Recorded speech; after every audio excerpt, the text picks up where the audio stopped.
그 사람들의 특징 중에 하나가 꿈이 없습니다. 꿈이 뭐냐고 물어보면 대답을 잘 못합니다. 우리 아이들도 그렇습니다. 우리 아이들한테 야 커서 뭐가 될래? 너는 꿈이 뭐니? 이런 질문을 하면 되고 싶은 게 없어요. 뭐 그럽니다. 되고 싶은 게 없어요. 꿈도 없습니다. 뭐 이렇게 얘기를 합니다. 초등학교를 졸업하고 나서 꿈을 가지게 된다면 교육학적으로 굉장한 성공이라고 합니다. 그런 얘기를 제가 들은 적이 있습니다. 여러분은 어떤 꿈을 가지고 계십니까? 꿈이 없으면 바라는 것이 없습니다. 그렇죠? 바라는 것이 없으면 계획도 없습니다. 바라는 것이 없으면 인생이 허무해집니다. 그럴 때 이제 사람들이 나타나는 반응이 있는데 굉장히 냉소적이 됩니다. 꿈을 꾸지 않는 사람은 목적이 없고 바라는 것도 없고 계획이 없으니까 세월을 낭비합니다. 그냥 막 세월이 흘러갑니다. 금년 초도 그렇죠. 2019년이 시작된 지 얼마 안 되는 것 같은데 벌써 9월입니다. 얼마나 세월이 빨리 가는지 모르겠습니다. 또 꿈이 없으면 한 방향으로 나가는 것이 쉽지 않습니다. 그래서 이리 갔다 저리 갔다 꿈이 없는 사람은 방황합니다. 오늘 말씀을 통해서 내가 가진 소망이 무엇인지 나의 꿈은 무엇인지 다시 한번 확인했으면 좋겠습니다. 여러분은 어떤 진짜 꿈을 가지고 계신지 오늘 말씀이 여러분 속에 꿈을 만들어내기를 원합니다. 지난 시간에 우리가 이제 4가지 평안에 매는 줄에 대해서 살펴봤습니다. 그것이 어떤 건가 하면 겸손함과 온유함, 그리고 오래 참음, 그리고 사랑 가운데서 서로를 용납하는 것, 그것이 우리를 든든하게 매는 사랑의 줄, 그런 것이 됩니다. 평안의 줄이 됩니다. 오늘 이제 살펴볼 말씀은 우리가 읽었던 4절부터 6절까지 말씀인데 그 내용이 뭔가 하면 우리를 하나 되게 하셨는데 그 하나 되게 하신 필연적인 이유와 근거가 오늘 말씀입니다. 성령께서 하나 되게 하신 것으로 우리가 연합된 사람이 되었습니다. 한 몸이 되는 겁니다. 그 하나님을 지키는 이유를 설명하고 있는데 다시 한번 우리가 4절부터 6절까지 다시 한 번만 읽겠습니다. 시작. 몸이 하나이요 성령도 한 분이시니 이와 같이 너희가 부르심의 한 소망 안에서 부르심을 받았느니라. 주도 한 분이시요 믿음도 하나요 세례도 하나이요 하나님도 한 분이시니 곧 만유의 아버지시라. 만유 위에 계시고 만유를 통일하시고 만유 가운데 계시도다. 잘 보시면은 반복되는 단어가 있습니다. 어떤 단어가 반복되고 있습니까? 하나, 한. 그렇죠. 그것이 몇 번 반복될까요? 7번 반복이 됩니다. 그래서 로이드 존스 목사님이라고 계시는데 그분이 얘기하는 것은 그 하나됨을 7번 얘기해서 그 하나됨이 완전함을 나타내고 있다, 이렇게 말씀하기도 합니다. 우리가 이제 예수 그리스도 안에서 하나가 됐는데 정말 중요한 것은 그 하나 되는 것이 저와 여러분에게 지금 어떤 영향을 미치고 있습니까? 영향을 미치고 있습니까? 그걸 한번 생각해 보십시오. 나는 정말 소망교회의 지체가 되었는가? 지체라는 것이 떨어졌다 붙었다 그런 건 아닙니다. 한번 붙어 있으면 계속 붙어 있어야 되는 겁니다. 그것이 이 진짜 붙어 있어서 하나의 공동체를 이루고 하나의 몸이 되었다 하는 것이 얼마나 중요한가 하면 이것이 교회를 이해하는 교회의 본질의 핵심입니다. 사도 바울이 고린도 전서를 쓰게 된 이유는 그 고린도 교회에서 파벌들이 많았습니다. 장파가 많고 그래서 서로 분열이 되어 있었습니다. 사람들이 그러는 겁니다. 저 사람은 싫어. 저 사람이랑 같이 있으면 내가 불편해. 또는 저 사람 때문에 내가 기분이 안 좋아. 저 사람은 틀렸어. 이런 걸로 이제 싸움이 일어나기 시작했습니다. 그래서 고린도 전서를 이 사도 바울이 쓰는데 그 속에서 아주 놀라운 진리를 오늘과 같이 이렇게 말씀을 하십니다. 그게 뭔가 하면 하나 된 한 몸을 이루는 놀라운 진리에 관한 얘기입니다. 우리가 만약에 교회가 하나의 연합된 몸이라고 한다면, 그걸 깊이 깨닫는다면 서로 싸우는 것이 불가능해집니다. 말씀을 드렸듯이 손이 발하고 싸울 수는 없지 않습니까? 그렇게 싸우는 이유는 어떤 걸까요? 하나가 되지 않았기 때문에 그런 겁니다. 오늘 본문의 말씀을 잘 보면은 다시 앞에 한번 보여주십시오. 앞쪽으로 가서 보면 4절에 보면은 세계의 하나됨에 대해서 얘기하고 있습니다. 어떤 건가 한번 보십시오. 몸이 하나고 성령이 하나고 또 우리를 부르신 부르신의 한 소망이 하나입니다. 세 개가 있고 5절에 가면 또 세 개가 나타납니다. 주도 한 분이시요. 이 주는 누구를 말할까요? 주는 예수 그리스도입니다. 예수 그리스도도 우리의 주님인데 한 분이시고 또 믿음도 하나고 세례도 하나고 그리고 이제 6절에 가면은 하나님도 한 분이시라. 그리고 하나님에 대해서 설명을 합니다. 세 가지로 설명을 하는데 만유 위에 계시고 만유를 통일하시고 만유 가운데 계시다. 이렇게 설명을 하고 있습니다. 첫 번째 네 개의 그 4절에 세 개의 그 하나됨에 대한 것은 누구에 대한 것인가 하면 성령에 관한 것입니다. 성령에 관한 것이고 5절에도 세 개가 있습니다. 그렇죠? 이거는 누구에 관한 걸까요? 예수 그리스도의 성자 하나님에 관한 것입니다. 그리고 6절에 가면 하나님은 한 분이시니 성부 하나님에 대해서 말씀하고 있습니다. 사도 바울이 이 모든 것을 기록할 때 그냥 생각나는 대로 기록한 것이 아니고 성령의 감동을 받아서 너무나 논리적으로 체계적으로 기록을 한 겁니다. 제가 다시 말씀드리면은 4절은 성령 하나님에 대한 것이고 5절은 성자 하나님에 대한 것이고 6절은 성부 하나님, 성자, 성부, 성령 하나님입니다. 근데 이제 성령이 먼저 나오죠. 그 이유는 성령이 우리에게 가장 밀접하게 체험되고 관계되는 하나님이시기 때문에 그렇습니다. 그런 순서로 배열이 되어 있습니다. 참 놀라운 것은 성부, 성자, 성령이 나오면 여러분 그렇죠. 어떤 것을 우리가 깨닫게 되는가 하면 하나님의 하나됨입니다. 삼위일체. 성부, 성자, 성령 하나님의 하나됨이 바로 우리가 지금 얘기하고 있는 이 연합입니다. 한 몸이 된다는 것입니다. 에베소서 1장에 보면 하나님께서 우리에게 주신 신령한 복에 대해서 말씀을 하고 있습니다. 성자 하나님, 성령 하나님, 성부 하나님의 그 같이 연합된 사역입니다. 구원이라는 것은 그 구원이 신령한 복인데 성부 하나님께서 우리를 택하시고 우리를 사랑하셨고 그렇죠. 그리고 성자 하나님께서는 그 일을 이루시기 위해서 구원을 이루시기 위해서 십자가에서 죽으시고 성령 하나님 것은 그것을 보증하시고 증거하시고 인치시는 일을 하십니다. 그래서 삼위 하나님을 통해서 구원이라는 어마어마한 일이 완성이 되어 가는 겁니다. 근데 똑같습니다. 우리가 연합이 돼서 하나를 이룬다는 것도 마찬가지입니다. 성경에서 말씀하고 있는 이해하기 힘든 진리 중에 하나가 삼위일체입니다. 근데 이 삼위일체라는 것은 우리의 이성으로는 완전히 이해할 수 없는, 우리 마음으로는 이해할 수 있습니다. 그런데 우리 이성으로 그것을 설명할 수도 없고 완전히 이해할 수도 없는 그런 초월에 관한 영역입니다. 그래서 누군가 나는 성부, 성자, 성령 하나님의 하나 되심 삼위일체를 나는 설명할 수 있습니다라고 얘기를 한다면 그거는 제가 생각하기에는 100% 틀린 겁니다. 설명이 불가능합니다. 이것이 왜 중요한 문제가 되는가 하면 삼위일체라는 것을 많은 사람들이 어떻게 설명을 하는가 하면 양태론적으로 설명을 합니다. 이를테면 이런 겁니다. 하나님은 마치 하나님의 삼위 하나님이 하나가 되는 것은 마치 사람이 남자가 직장에 가면 회사원으로 있다가 돌아오면 가장이 되고 또 부모님 밑에 가면 아들이 된다. 이건 맞습니까? 틀립니까? 틀린 겁니다. 이거는 양태론입니다. 틀린 얘기입니다. 틀린 그 설명입니다.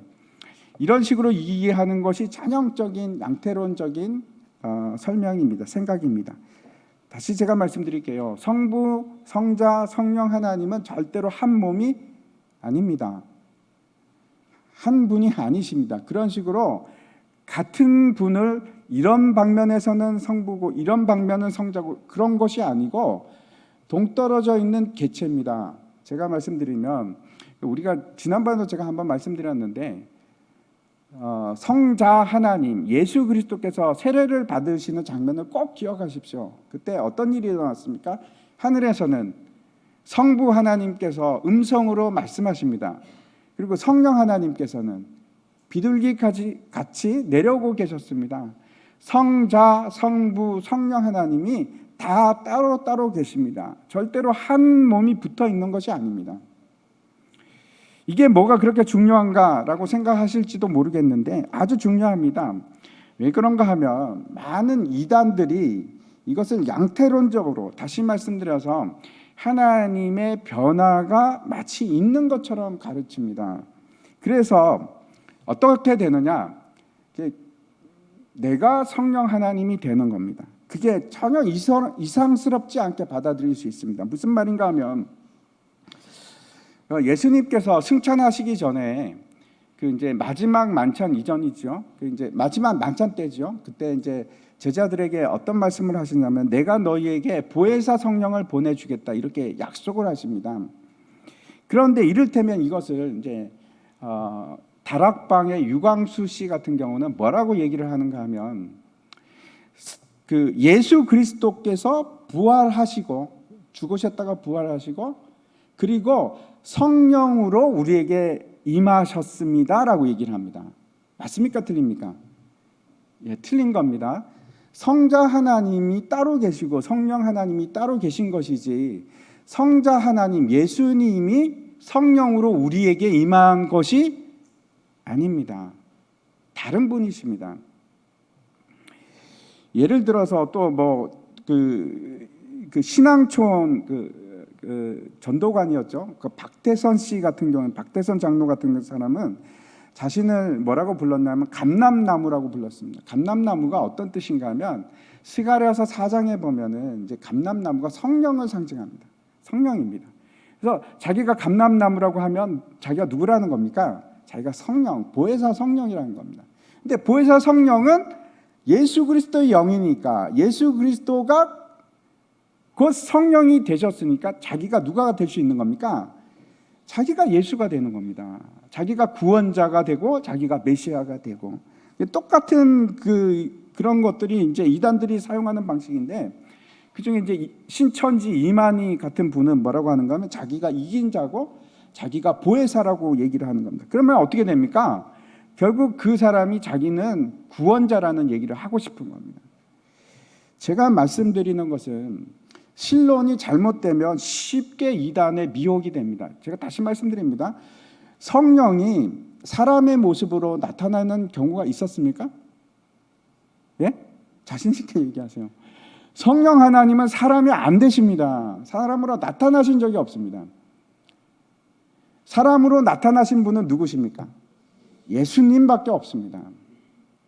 구약에서도 예수님께서 사람으로 나타나신 곳이 몇 군데 있습니다. 성령이 인간이 될 수 있죠? 없습니다. 다 거짓말입니다. 결코 사람의 모습으로 나타나지 않습니다. 그래서 내가 성령이다 그러면 명확하게 성경과 위배되는 일입니다. 그럴 수가 없습니다. 사람이 성령이 될 수 없습니다. 마찬가지로 예수님은 성자 하나님이시지 예수님이 때때로 성령이 될 수 있습니까? 네? 될 수 없습니다. 성령 하나님과 성자 하나님은 분명히 다른 분이십니다. 하지만 세 하나님이 하나십니다. 그걸 어떻게 설명할까요? 설명할 수 없습니다. 믿음으로 우리가 그걸 이해하는 것 외에는 어떻게 이성적으로는 설명이 불가능합니다. 근데 마찬가지입니다. 우리가 예수 그리스도 안에서 성령으로 하나가 되었다 하는 것도 똑같은 얘기입니다. 그래서 다시 본문으로 돌아가서 우리 하나됨 그 첫 번째 근거가 뭔가 몸이 하나이요라고 말씀하고 있습니다. 몸이 하나라는 말입니다. 이것은 우리가 예수 그리스도 안에서 한 몸이 되었는데, 그래서 내가 너와 한 몸이 되어서 우리가 붙어 있고 내가 너고 너가 나다, 그런 말입니까?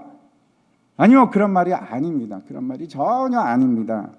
분명히 다른 개체입니다. 저와 여러분은 다릅니다. 하지만 하나입니다.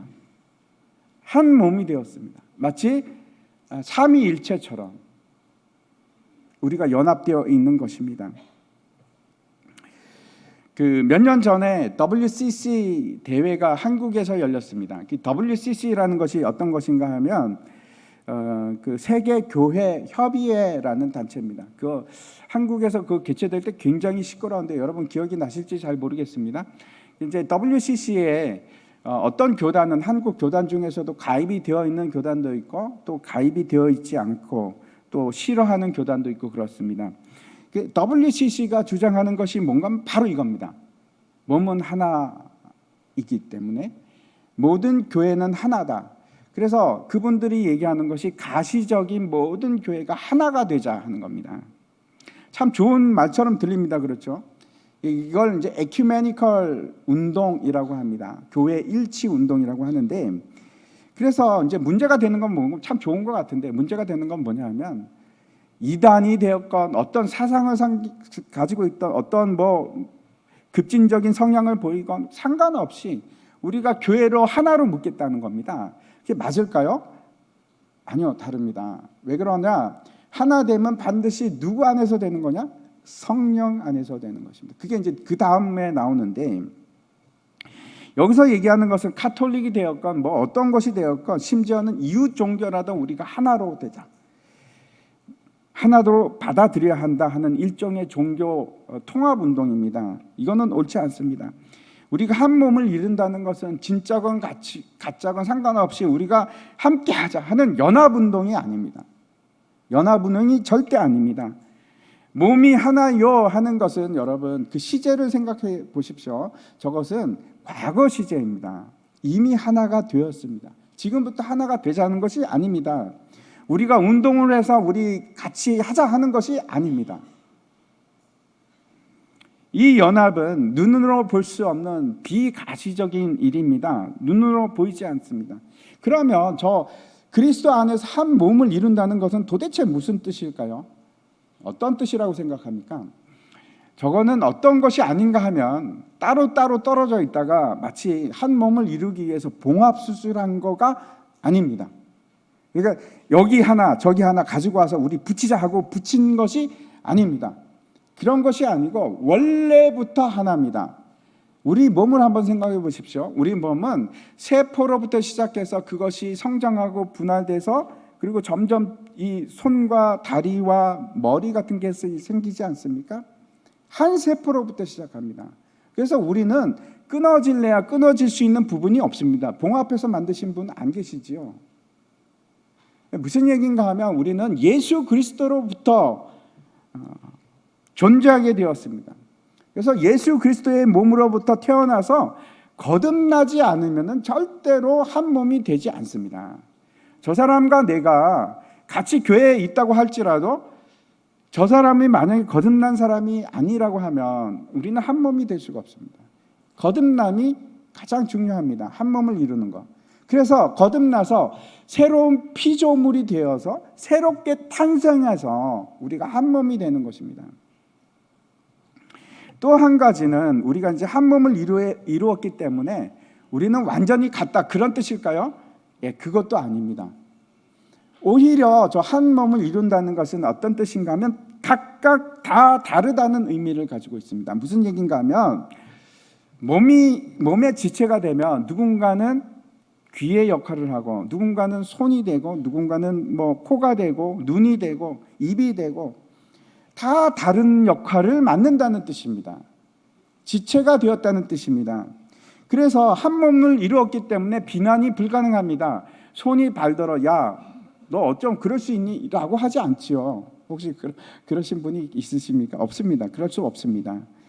그리고 다 각기 다른 역할을 가지고 있기 때문에 또 불가능한 것이 있습니다. 이런 겁니다. 너는 필요 없어가 존재하지 않습니다.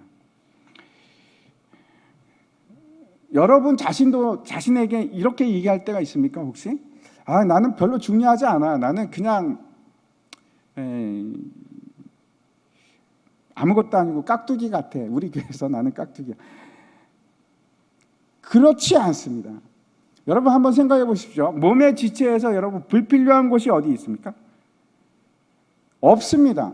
옛날에 이제 맹장을 어떻게 생각했는가 하면 맹장은 진화의 결과로 불필요한 그 흔적이다 이렇게 생각을 했었습니다. 근데 과학자들이 알고 보니까 아닌 것을 밝혀냈습니다. 맹장은 굉장히 중요한 기관입니다.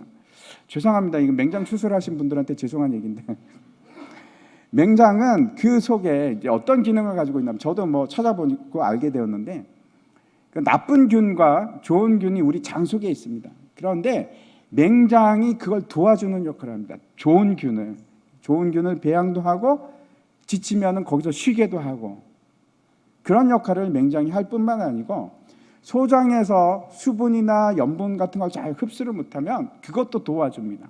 그래서 굉장히 좋은 일을 하는 것이 맹장인데 사람들이 불필요하다고 생각을 해버린 겁니다. 아닙니다. 몸에 있는 모든 지체는 다 필요해서 존재합니다. 이럴 수는 있습니다. 이 그 기능이 정지되어 있거나 고장이 나서 아니면 회복이 안 돼서 지금 제 기능을 하지 못할 수도 있습니다. 그렇지만 원래 다 고유한 기능을 가지고 있는 겁니다. 여러분도 마찬가지입니다. 여러분 어떻게 생각하세요?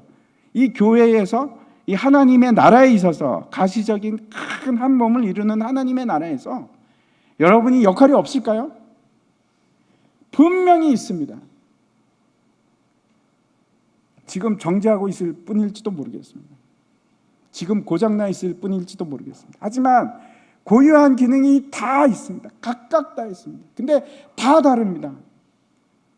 그게 한 몸이 되는 이야기입니다. 그게 몸입니다. 그래서 이렇게 생각하십시오. 지금 여러분의 역할 중에서 교회에서 이렇게 앉아서 예배 드리는 것도 굉장히 중요한 역할입니다. 근데 그것 말고도 또 있을 겁니다. 아마 여러분의 역할이 있을 겁니다. 그래서 늘 생각하십시오. 하나님 나라에 있어서 나의 역할은 뭘까? 기대하시고 그 일을 하십시오. 꼭 있습니다. 그래서 그 일을 이루기 위해서 성령께서 우리를 은사를 주십니다. 오늘부터 이제 순모임이 이제 시작이 되는데 순모임을 하다 보면은 참 놀라운 것이 있습니다. 어떤 것이 놀라운가 하면 다 제각각 역할이 있다는 걸 여러분 분명히 느끼실 겁니다. 저분이 빠지면은 분위기가 이상해 이런 분도 계시고요. 저분이 있어서 이 사람하고 저 사람을 연결시키는 역할을 하시는 분도 계시고 어떤 분은 그분 때문에 사람들이 모두가 깊이 생각하게 하시는 분도 있습니다. 틀림없이 있습니다. 그리고 어떤 분이 있어서 일이 진행이 되는 사람도 있습니다. 다 제각각의 역할이 분명히 있습니다. 두 번째는 성령도 한 분이시다 이렇게 말씀하고 있습니다. 한번 넘겨주십시오. 그 다음에 보면 성령도 한 분이십니다.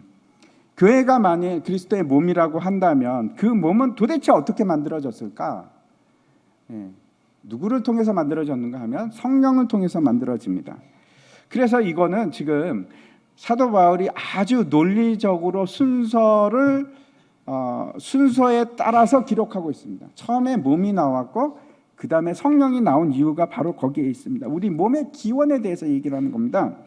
교회가 어떻게 시작이 되었는가? 예수님께서 승천하시기 전에 사람들에게 성령을 기다리라 라고 말씀을 하셨습니다. 그래서 마가의 다락방에서 예수님의 제자 120명이 거기서 열심히 기도하면서 성령을 기다렸다가 오순절날 성령께서 오시고 그날 최초로 교회가 시작이 되었습니다. 그래서 교회의 기원은 성령입니다. 우리 소망교회가 지금 30몇 년 되었는데 우리 소망교회도 마찬가지입니다. 박요나 목사님께서 세우셨는데 그냥 세우셨을까요? 아닙니다. 성령께서 세우게 하신 것입니다. 모든 교회의 기원은 똑같습니다. 성령님이십니다. 그래서 성령으로 만들어진 모든 교회는 하나가 되는 것입니다. 한 성령이기 때문에 그렇습니다. 그래서 한 성령에 의해서 지배를 받는 것이 교회이고 한 성령에 의해서 운행이 되는 것이 바로 교회입니다. 그래서 우리가 성령 안에 있을 때는 반드시 어떤 일이 일어나기 시작하냐면 통일이 일어나기 시작합니다. 하나가 되기 시작합니다. 다르지 않습니다. 똑같이 됩니다. 우리가 때로는 다른 생각을 가질 수 있습니다. 다른 생각을 가진다는 것은 성령이 아니고 내 생각이기 때문에 그렇습니다. 발이 그러는 겁니다. 왼쪽 발이 나는 동쪽으로 가야 돼. 그랬더니 오른쪽 발이 아니야, 나는 서쪽으로 갈 거야. 그러면 아무데도 못 가지 않습니까? 성령이 주시는 생각이 아니고 자신의 생각이기 때문에 그렇습니다. 만약에 우리가 모두가 다 성령의 지배를 받는다면 우리가 가는 방향은 언제나 똑같은 방향으로 갈 수 있습니다. 통일이 됩니다. 성령이 원하는 방향으로 가는 것입니다. 요한복음 말씀 한번 보겠습니다. 14장 26절인데 보혜사 곧 아버지께서 내 이름으로 보내실 성령 그가 너에게 모든 것을 가르치고 내가 너에게 말한 모든 것을 생각나게 하리라. 성령은 어떤 분이신가 하면 지혜와 계시의 영이고 진리의 영이십니다. 그래서 우리가 성령으로 하나가 되면 우리에게 진리가 있는 것이고 지혜가 있는 것입니다. 지혜의 방향으로 가게 됩니다. 계시록에 보면 계속해서 이렇게 말씀합니다. 귀 있는 자는 들으라. 성령께서 교회들에게 하시는 말씀을 들을지어다. 반복해서 나옵니다. 우리가 한 몸으로 연합하면 그것으로 끝나는 것이 아니고 성령께서 그 연합이 유지되도록 하십니다. 그리고 나서 그 교회가 교회다움을 유지할 수가 있습니다. 그러니까 성령이 아니고서는 교회가 교회 될 수가 없습니다. 그리고 교회가 성령에 의해서 지배를 받기 시작하면 하나님께서 행하시고자 하는 사역들을 감당하기 시작합니다. 그래서 확인해야 되는 것이 있습니다. 우리가 확인해야 될 것이 뭔가 하면 우리는 한 성령으로 지배를 받고 있고 우리는 한 성령으로 이끌림을 받고 있는가 점검되고 또 점검되어야 됩니다. 이 너무나 중요합니다. 지금 이제 교회도 그 보수와 진보로 막 나누어져 있는 것 같습니다. 제가 이제 수원노회 소속인데 그 카톡을 보기가 겁납니다. 막 얼마나 카톡 하면서 오는지 보수 측하고 진보 측 목사님들하고 서로 논쟁하느라고 저는 뭐 보지도 않습니다. 저는 교회가 정치적이 되는 것을 원하지 않습니다. 우리가 소망하고 기대하는 하나님은 그 하나님의 나라는 육과 혈의 나라가 아닙니다. 육과 혈의 나라가 아니고 하나님의 나라는 훨씬 다른 차원의 나라입니다. 영의 나라입니다. 우리가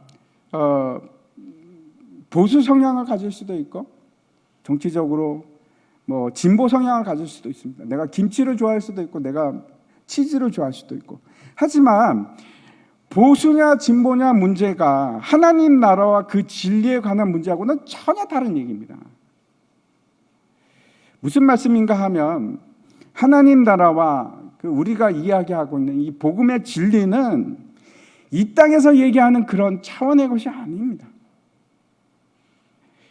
바울 당시에 대해서 제가 말씀을 드리면 1세기 교회는 어떤 상태였는가 하면 로마 제국 하에 있던 교회입니다. 그 로마라는 나라는 실제적이고 가시적이고 현실적인 존재하는 나라지만 하나님의 나라는 그 로마라는 제국의 제도와 전혀 부딪히지 않습니다. 바울은 아예 로마의 정치적인 제도나 뭐 그런 거에 대해서 언급조차 하고 있지 않습니다. 왜냐하면 전혀 다른 차원의 이야기니까. 하나님 나라와 로마라는 나라가 마치 비슷한 차원에서 상충되는 모습으로 드러나지 않습니다. 그렇지 않습니다. 제가 무슨 말씀을 드리는가 하면 보수냐 진보냐 하는 것이 교회의 연합을 깰 수가 없습니다.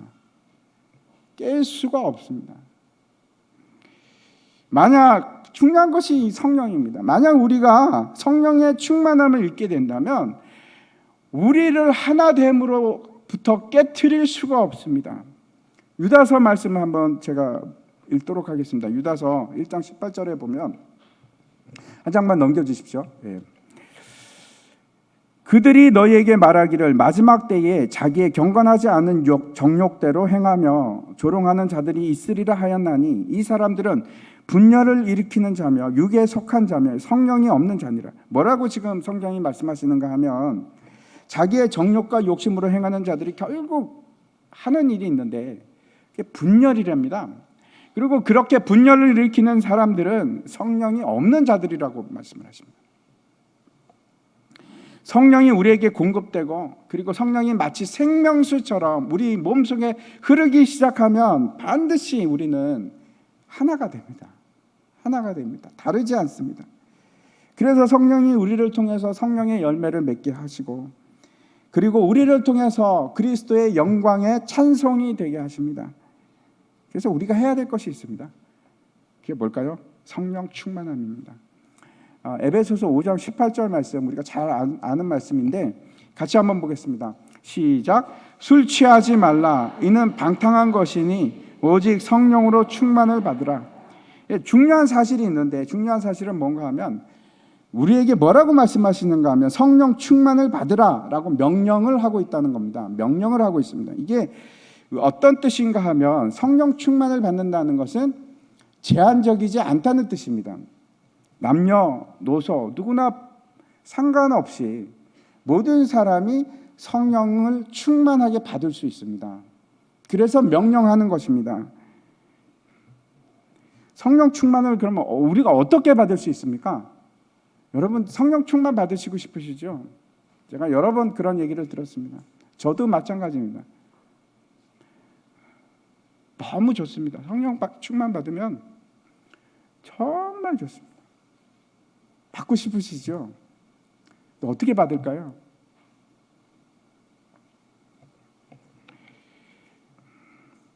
물론 이거는 하나님의 주권적인 역사하심이고 주권적인 우리에게 주심입니다. 하나님께서 허락하지 않으면 못 받습니다. 근데 우리와 상관없이 하나님께서 강권적으로 주권적으로 역사하시면 받을 수밖에 없습니다. 그게 성령입니다. 어떤 일이 있었는가 하면 광야에서 모세와 그 70명의 장로들이 성막에 모였습니다. 성막에 모였는데 장막이라고 표현을 하죠. 성막에 모였는데 하나님께서 거기다가 성령을 부어주십니다. 그래서 막 예언을 하고 막 난리가 났었습니다. 근데 너무 놀라운 것은 그 70명 중에 2명이 빠졌었습니다. 68명입니다. 사실은 2명은 지각을 했는지 아니면 바쁜 일이 있었는지 가기 싫었는지 그냥 진영에 있었습니다. 자기 집에 있었습니다. 근데 놀라운 사실은 뭔지 아십니까? 하나님께서 그 2명에게도 부어주셨어요. 참 놀랍습니다. 그래갖고 집에서 막 예언을 하고 막 쓰러져 갖고 뒹굴고 그런 일이 있었습니다. 하나님의 강권적인 역사입니다. 근데 사실 하나님의 강권적인 역사가 아닌 하나님의 주권 속에 포함되지 않은 일은 아무것도 없습니다. 하나님의 모든 일이 주권입니다. 그런데 성경의 여러 일들을 통해서 우리가 어떻게 그런 성령 충만을 받을 수 있을지 우리가 알 수 있습니다. 볼 수 있습니다. 첫 번째, 우리가 어떻게 하면 성령 충만을 받을 수 있는가? 우리가 낮아질 때 가능해집니다. 낮아질 때. 내 죄를 자복하는 마음으로 가득 차 있을 때 내가 아무것도 아니라는 것을 전능하신 하나님 앞에서 내 존재를 확인할 때 그래서 낮고 낮은 자의 위치로 갈 때 그래서 많은 경우 성령 충만은 회개와 함께 일어납니다. 회개의 역사와 함께 일어납니다.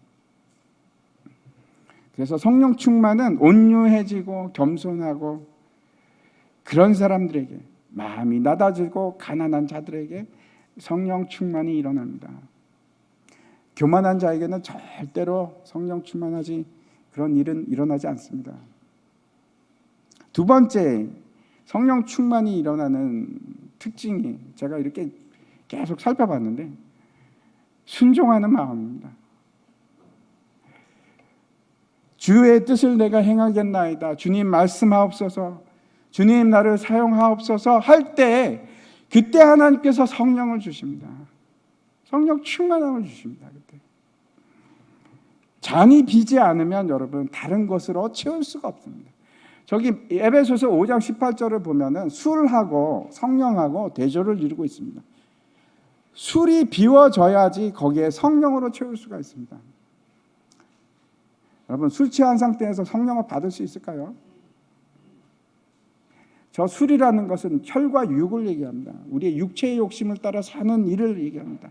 세상을 탐하고 세상 속에서 살아가기를 원하는 마음, 그런 것이 비워질 때, 그게 사라질 때, 그 안에 깨끗하게 사라지기 시작할 때, 그때 성령이 충만하게 임하는 겁니다.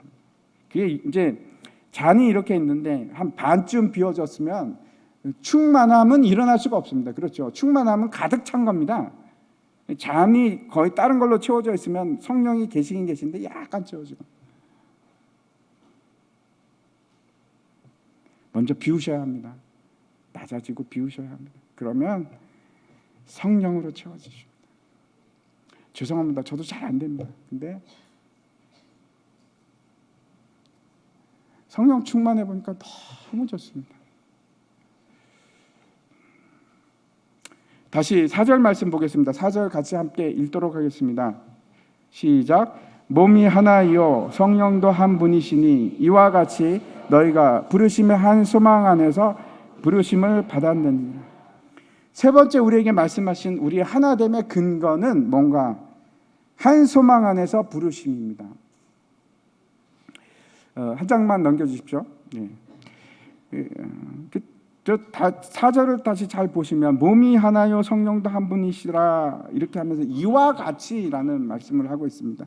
한 소망 안에 부르심을 받았는데 몸이 하나고 성령이 하나인 거와 같이, 그래서 몸이 하나됨과 성령의 하나 되심은 한 소망과 굉장히 깊은 연관성을 가진 겁니다. 아무런 연관성이 없는 것이 아니고 논리적인 순서입니다.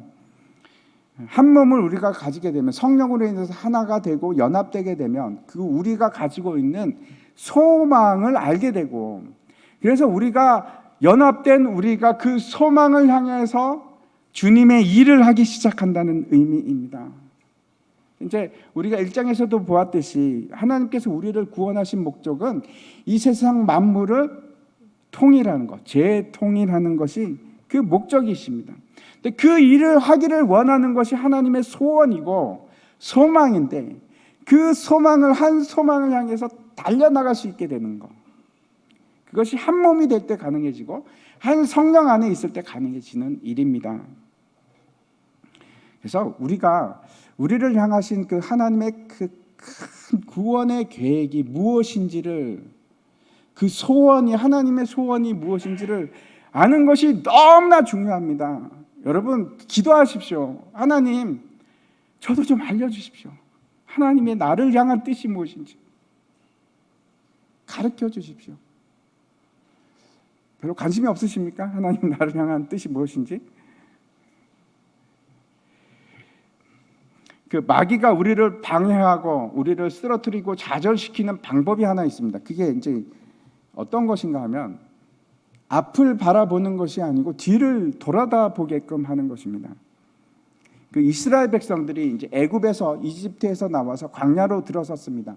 근데 광야로 들어서서 뭘 봐야 됩니까? 가나안 땅을 바라봐야 되는데 그 사람들이 가나안 땅을 바라보는 것이 아니고 뒤를 돌아봅니다. 애굽에 있을 때 너무 좋았는데, 뭐가 좋습니까? 종이었는데.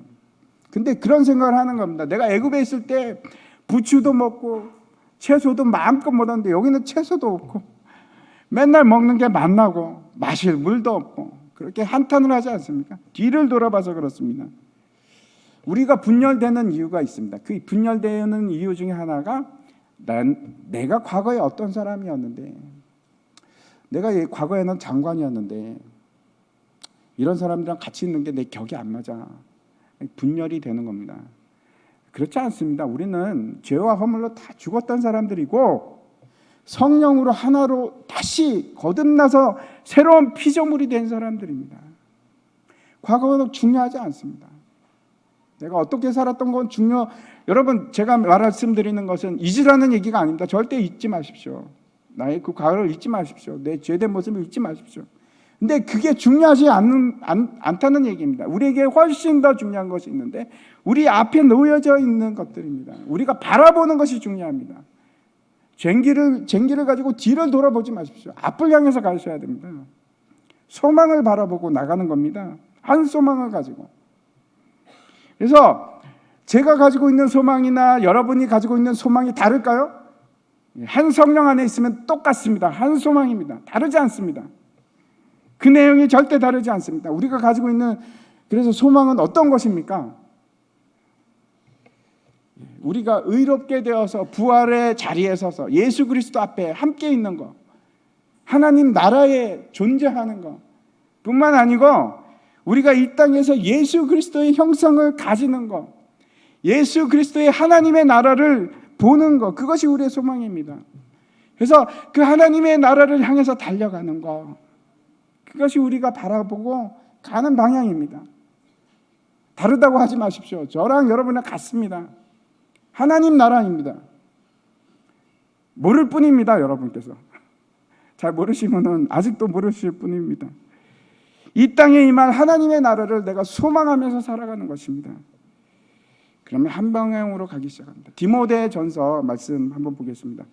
제가 읽어보겠습니다. 6장 17절에 내가 이 세대에서 부한 자들을 명하여 마음을 높이지 말고 정함이 없는 재물에 소망을 두지 말고, 재물에 소망을 두는 것이 아니고 오직 우리에게 모든 것을 후히 주사 누리게 하시는 하나님께 두며. 또 골로새서 말씀도 한번 보겠습니다. 이거는 같이 한번 읽겠습니다. 같이 시작. 하나님이 그들로 하여금 이 비밀의 영광이 이방인 가운데 얼마나 풍성한지를 알게 하려 하십니다. 이 비밀은 너희 안에 계신 그리스도시니 곧 영광의 소망입니다. 로비에 나가시면은 여러분 다 보셨죠? 예수 우리의 소망입니다 하는 글귀가 있습니다.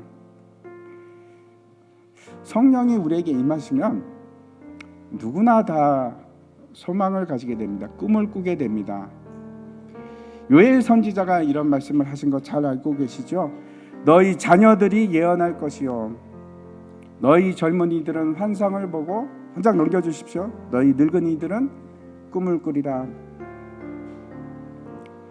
성령의 사람의 특징이 있습니다. 성령의 사람은 언제나 꿈꾸는 사람입니다. 아이 목사님, 이 나이에 제가 무슨 꿈을 꾸겠습니까? 여기 할머니들 많이 앉아 계십니다. 꿈꾸셔야 합니다. 성령이 내 속에 있으면 꿈꾸십니다. 저기 보면은 저 뒤에 할머니 한 분 계시죠? 저분이 혹시 누군지 모르시겠죠? 예, 이름이 안나입니다. 안나. 나이가 몇 살인가 하면 84살입니다. 과부가 된 지 꽤 오래되신 분입니다. 근데 저분의 소원이 있습니다. 저 소원이 뭔가 하면 내가 하나님의 나라를 보리라. 내가 메시아를 보리라. 그게 저분의 소원이었습니다. 그 꿈을 꾸면서 살아갔습니다. 그래서 저분이 하는 일이 있습니다. 매일같이 성전에 가서 기도하는 일이었습니다. 그리고 성경에 보면은 자주 금식하면서 기도했습니다. 하나님, 이 늙은이의 꿈을 들어주시옵소서. 하나님, 내가 예수님 닮게 해주시고, 하나님, 내가 하나님의 나라를 꿈꾸는 자가 되게 하여 주시옵소서. 그래서 저 안나가 메시아를 만났을까요? 네? 만났습니다. 예수님을 만났습니다. 저 어린 아기가 예수님입니다. 누가복음 1장에 있는 얘기입니다. 제가 말씀을 마치려고 합니다. 제가 이제 가끔 물어봅니다. 집사님, 권사님, 어떤 소원을 가지고 계세요? 아이, 난 소원 없어. 그냥 몸 안 아프고 우리 자식들 잘 됐으면 좋겠어. 그거 외에는 아무것도 없어. 이제 그러지 마십시오. 하나님 나라 꿈꾸십시오.